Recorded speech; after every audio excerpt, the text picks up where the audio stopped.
Maintenant, Macron panique. Comme d'habitude, c'est pas sa faute et comme d'habitude, c'est vous qui paierez. Je sais, l'entrée en matière n'est pas très drôle. Mais c'est tout ce qui me vient après ce que j'ai vécu hier soir. Hier soir, j'étais dans mon lieu préféré, Lenny Bar. Et tout d'un coup, je vois deux personnes qui rentrent, deux personnes que vous connaissez, Lenny Fian et Agathe The Power. Alors pour ceux qui ne les connaissent pas encore, je vais vous les présenter, ça prendra quelques secondes. Lenny Fian, c'est l'homme qui chuchote à l'oreille de Macron. J'ai dit l'homme qui chuchote, pas qui susurre. Lui, il ne fait que chuchoter. Bref, Lenny Fian, c'est le haut fonctionnaire qui conseille le président de la République. Les masques, c'était lui, les vaccins, c'était lui, le pass vaccinal, c'était lui.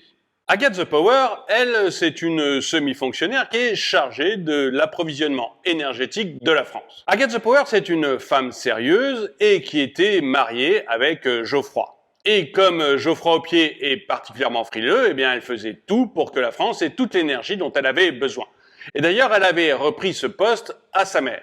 Sa mère, elle-même, s'était occupée avant de l'approvisionnement énergétique de la France et on lui doit le nucléaire. Et depuis 40 ans, tout allait bien. Seulement voilà, Agathe a beau être une femme sérieuse et mariée, eh bien, j'avais bien remarqué que Lenny, depuis quelque temps, lui faisait du rentre-dedans. Bref, persuadée d'avoir une histoire sérieuse avec Lenny, Agathe a trompé son mari. Et ça a été un drame. Un drame qui a eu plus d'avantages pour Agathe que pour son mari, c'est certain, mais un drame quand même. Et pendant cette période, Agathe est tombée sous le charme de Lenny. Il lui faisait tout accepter. Fermer une centrale nucléaire? D'accord. Mettre des éoliennes partout, même si c'est moche et que ça ne marche que 25% du temps? Parfait. Programmer la fermeture de 14 réacteurs nucléaires supplémentaires? Aucun problème. Bref, Lenny faisait tout ce qu'il voulait de Agathe. Alors Agathe, par moments, se rendait quand même compte qu'on allait à la catastrophe et elle essayait de le signaler. Mais Lenny avait parlé et Agathe ne voulait pas le contredire. Elle acceptait de marcher les yeux bandés vers le gouffre. Seulement voilà, on ne peut pas éternellement lutter contre le réel et ce qui devait arriver, arriva. Et en fait, les sanctions qu'on a prises contre la Russie et les problèmes que ça nous a posés avec le gaz et le pétrole russe, eh bien, ça n'a fait qu'accroître une crise énergétique qui était déjà rampante. Du coup, les Français risquent de ne pas avoir de chauffage cet hiver et des entreprises commencent déjà à fermer à cause de l'explosion des prix de l'électricité. Tenez, par exemple, hier, j'ai voulu aller à la piscine municipale de Meudon. Eh bien, fermée. Je me suis renseigné pourquoi. Eh bien, cette piscine, elle est tenue, comme une trentaine d'autres piscines municipales, par une entreprise. Et cette entreprise, Vermarine, eh bien, elle a vu sa facture d'électricité passer de 15 millions à 100 millions d'euros. Or, 100 millions d'euros, c'est l'ensemble de son chiffre d'affaires qui passerait maintenant en électricité. L'entreprise ne peut pas continuer et elle a fermé les 30 piscines municipales dont elle s'occupe. Bref, nous sommes devant une catastrophe énergétique, une catastrophe parfaitement prévisible, mais une catastrophe quand même. Et quand je dis parfaitement prévisible, eh bien j'ai fait une vidéo il y a 2 ans lorsqu'on a annoncé la fermeture de Fessenheim. Et j'ai annoncé exactement ce qui allait se passer, des problèmes énergétiques et une augmentation du prix de l'énergie. Et si moi, youtubeur, dans mon salon, j'ai pu savoir ce qui allait se passer, comment se fait-il que le président ou Lenny ne l'ait pas su?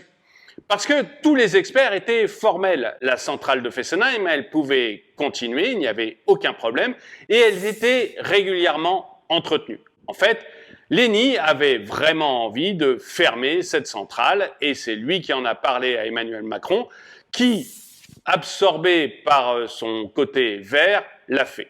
Je dis absorbé par son côté vert, mais je suis en fait très gentil. Il y avait une bonne raison à la fermeture de Fessenheim, selon Lenny.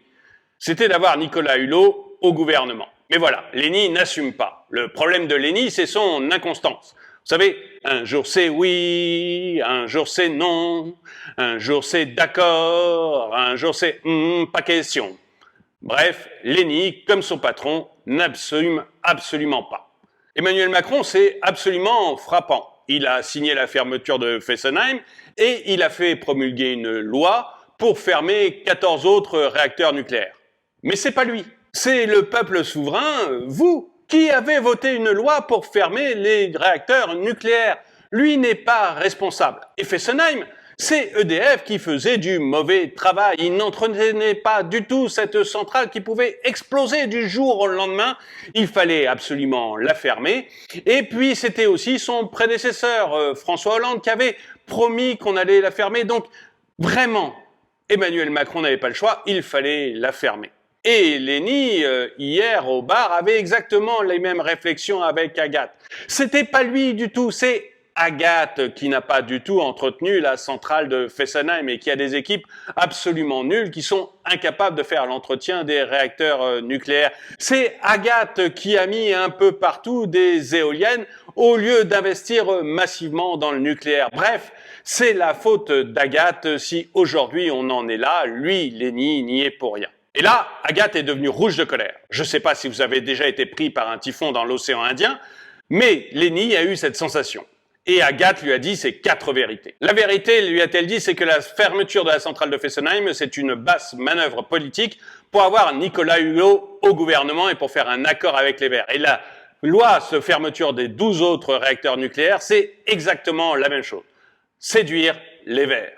La vérité, c'est que depuis qu'il y a cette loi imbécile, elle est obligée d'embaucher des gens pour fermer les centrales et non pas d'embaucher des gens pour les entretenir ou même les construire. La vérité, c'est que, à cause des basses manœuvres politiciennes de Lenny et de son patron, Agathe a perdu un véritable savoir-faire dans le nucléaire et qu'elle est obligée maintenant de faire venir des gens des États-Unis pour pouvoir entretenir les centrales.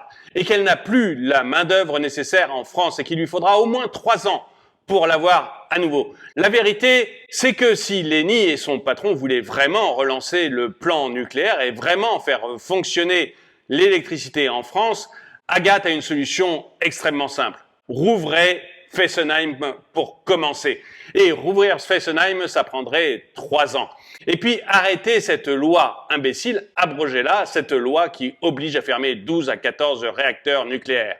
Parce que, disait-elle à Lenny, cette loi, elle est toujours active et on va toujours vers la fermeture de réacteurs nucléaires. La vérité, disait-elle encore, c'est que tout allait très bien avec l'énergie en France jusqu'à que François Hollande vienne y mettre ses gros doigts boudinés. Et elle ne comprenait pas non plus cette histoire d'aller donner du gaz à l'Allemagne. L'Allemagne, ce sont nos voisins. On peut avoir des relations de bon voisinage, très bien. Mais on manque de gaz. Nos entreprises sont en train de fermer les unes après les autres parce qu'elles ont des coûts d'électricité et de gaz beaucoup trop élevés. Et on ne sait pas encore si on va réussir à chauffer les Français cet hiver. Donc pourquoi diable aller donner du gaz qui nous manque à l'Allemagne? Bref, Agathe ne comprend plus rien à cette politique de gribouille et elle ne s'est pas gênée de le dire à Lenny. Si les Allemands ont fait le choix de l'éolien, du solaire couplé avec du charbon et du gaz russe pour fonctionner, tant pis pour eux, c'était une mauvaise décision, ils n'ont qu'à en subir les conséquences. Ils ne veulent pas de nucléaire, parfait, mais qu'ils se débrouillent. Pour Agathe, il n'y a aucune raison qu'elle soit obligée de payer pour les Allemands. Et Agathe disait que quand le président lui demande de couper sa clim, ou alors de mettre son chauffage à maximum 19 degrés, elle a l'impression d'entendre sa mère. Bonjour le niveau présidentiel. Et puis déjà, disait-elle, qui a la clim chez lui? En dehors d'Emmanuel Macron et de ses copains, qui a la clim chez lui? Ça montrait vraiment une déconnexion du gouvernement vis-à-vis des Français. Et puis, disait-elle à Lenny, c'est quoi la prochaine étape de leur politique? Un décret présidentiel pour une température maximum dans les appartements et minimum dans les frigidaires?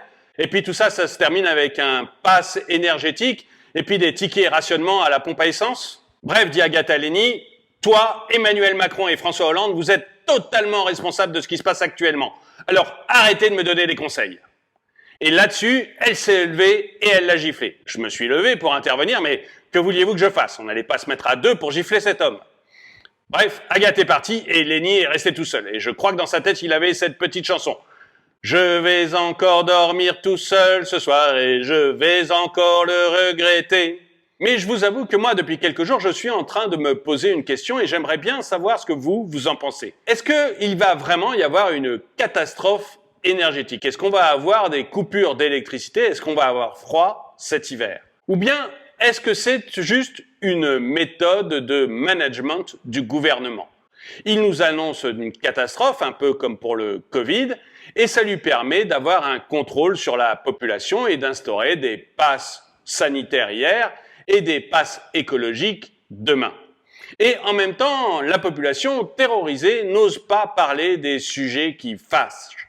Parce que, soyons clairs, en France aujourd'hui, il n'y a pas grand-chose qui marche. Où qu'on regarde, on voit que l'État est défaillant. Mais si on vous met un monstre absolu, comme la guerre, eh bien vous n'osez pas en parler. Dites-moi ce que vous en pensez dans les commentaires. Merci d'avoir regardé cette vidéo, mettez-lui un pouce vers le haut, commentez-la, partagez-la. Merci à tous ceux qui soutiennent la chaîne et je vous dis à très bientôt.